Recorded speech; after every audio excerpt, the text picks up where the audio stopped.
So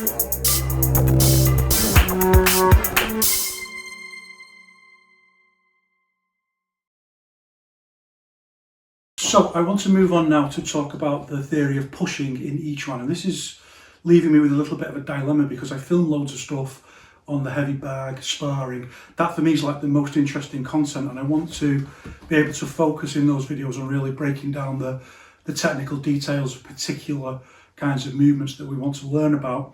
But there's also some general theoretical stuff that I think is really important to understand. And I don't want to bog down all that stuff, so I'm going to do it a little bit like this, do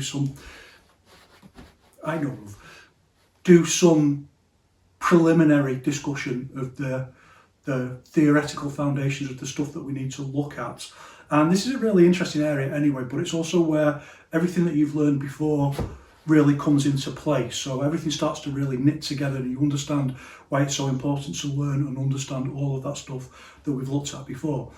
If you don't, you can still get it. That's not the issue. So this is a misunderstanding, I think, around what we mean by learning about theory. And I've talked before and I'll talk again about Wang Shanzhai says Yiquan's unity of theory and practice, and he also says there's this problem that occurs where you might have a very good teacher but they don't know how they do what they do, and that means they can't teach it and they end up with students who can neither do it nor understand how it's done, and that's where you end up with all the ridiculous theories, and also the fakery comes in because people just can't understand it. Some of the stuff that we've talked about, some of the stuff that we learn about, for example, disrupting someone's structure and then hitting them and the force magnification effect that gets, that can look like magic, and it probably did in the past.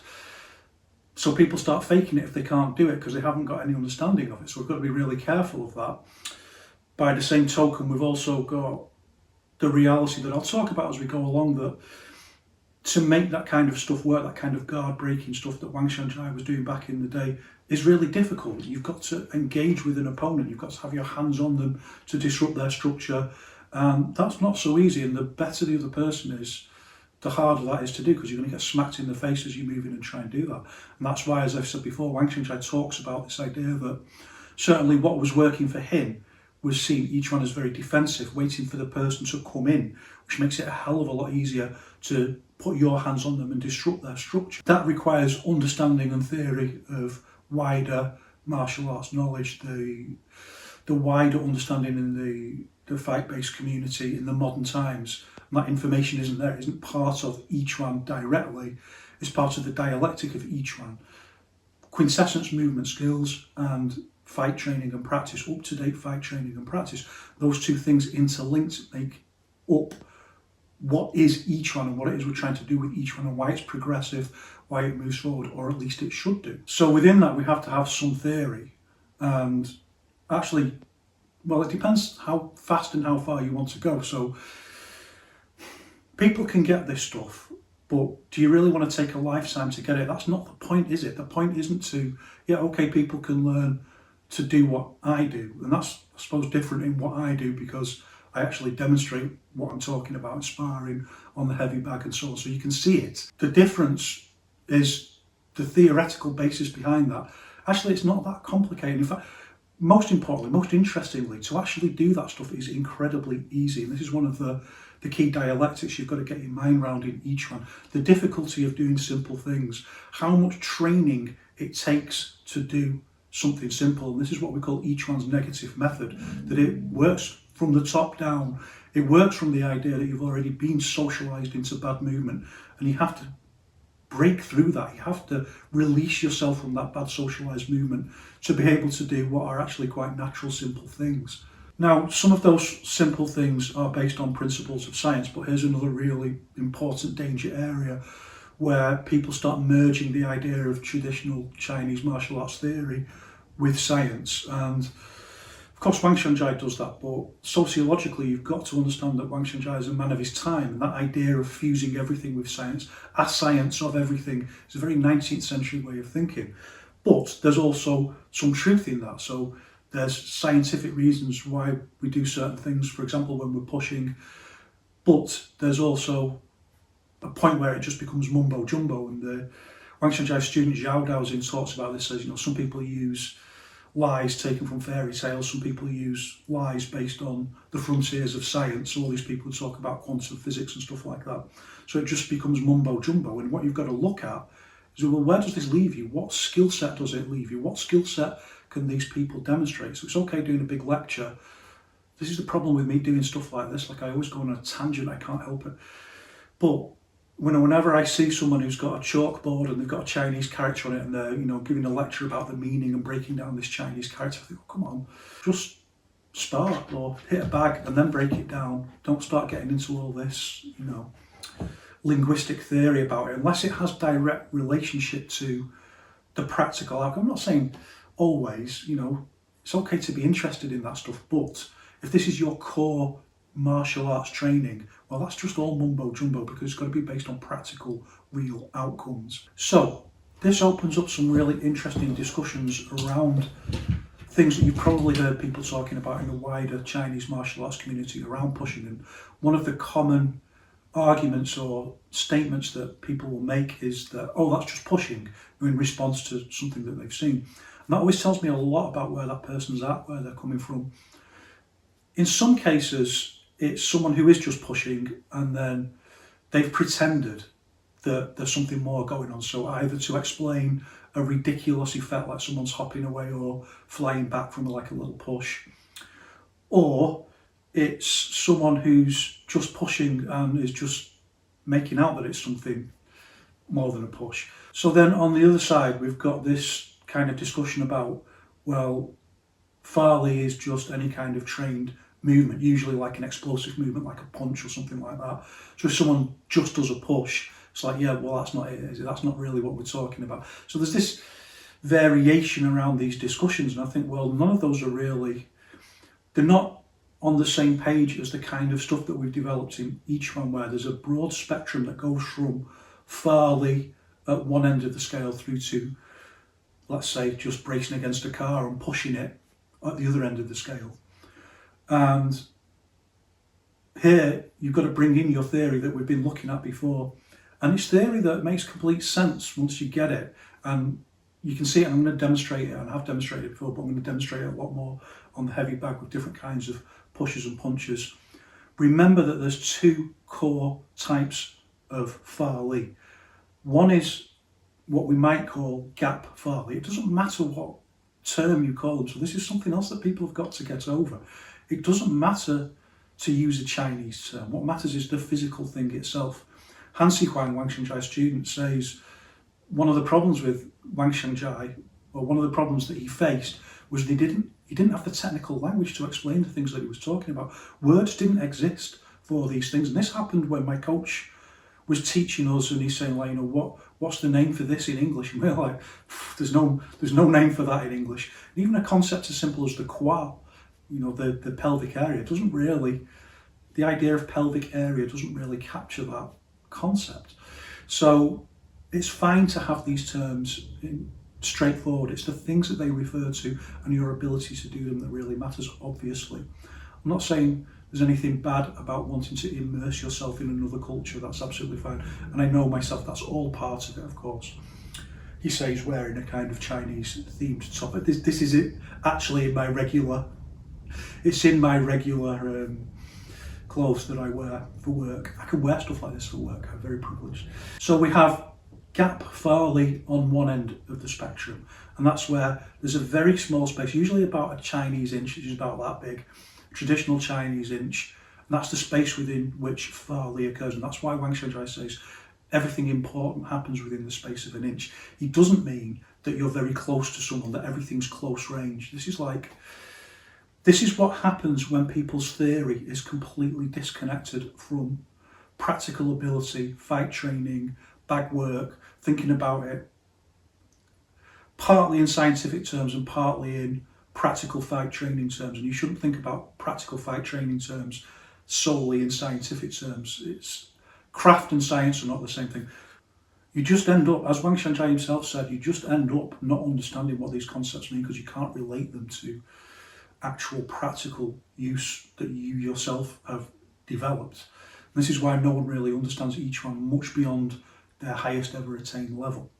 The reason that it's like a Chinese inch is that's the distance that you need for your body to suddenly move around one or two of its axes to generate maximum velocity in terms of the short, sharp movement. That is the foundation of Farley. This is where then we start getting into this idea, and this is what we're going to look at, that actually Farley is a much more complicated thing in practice, and it's much more involved and variable depending on different circumstances. But in essence, you've got to generate force and you've got to transmit that force. So that's the space you need. And at that point, that's all you need to get up to maximum velocity. Think of something like a sneeze. It all happens in this very short space, and it doesn't need to be any more than that. So again, I think this is one of the things that people don't understand. This is one of the things where it is scientific. It doesn't need to be any more than that. But if it starts getting bigger than that, then it becomes difficult and then impossible to maintain that velocity over that longer period of time. So the body's own structure begins to slow it down. What you need to do is explosive movement in that very short space, and then hit the lock point, transmit the force to the target. But what happens then when your arm is on someone? Or it could be your foot as well, so don't limit it just to hands. It can be any part of the body, but you're on someone and you've taken their weight and you're kind of bracing against them.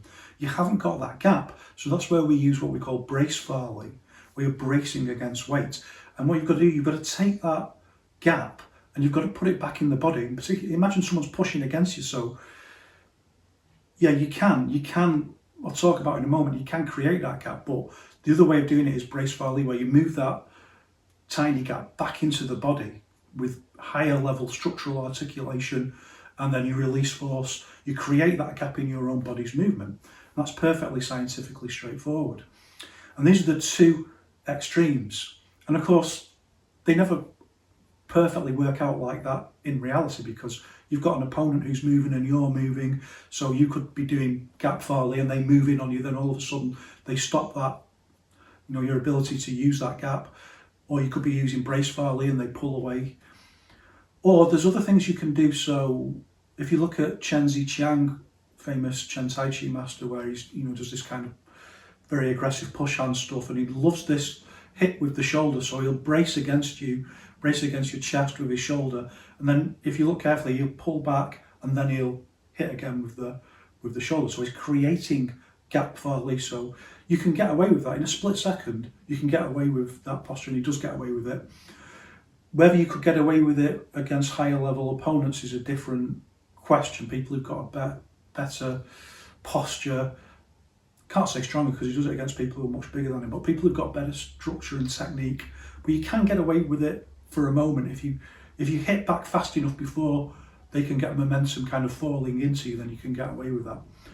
And it's just like a really interesting thing that you get completely different effects. So I'm going to demonstrate all of these things, including that, how to do that posture on the heavy bag.